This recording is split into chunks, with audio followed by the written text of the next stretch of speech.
I used to think that the richness of English language arts lay within its broad and mercurial form, which introduces students to seemingly boundless possibilities of personal enjoyment through interpretation, artistic expression, and imaginative escape.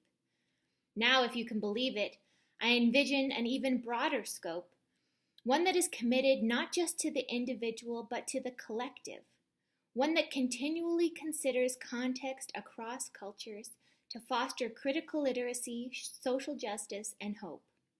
One that asks the question, what does it mean to teach a text responsibly? What does it mean to teach a text responsibly? It starts with interrogating my memories as lay witnesses of complicities, immersing myself in empathy, thinking critically, speaking consciously, so I don't become an accessory of a crime after the fact.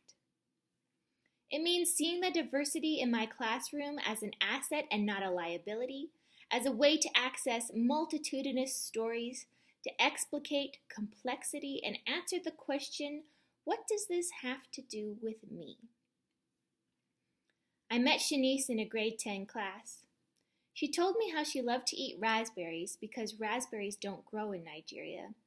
And then, after a pause, she added, but I've always known what raspberries are, just so you know. I smiled, but inside my heart clenched as I recognized her preemptive addendum as a rhetorical strategy meant to disarm me from my own disbelief that we could share the same knowledge of fruit. Something tells me Shanice knows the danger of a single story. Do I? What does it mean to teach a text responsibly?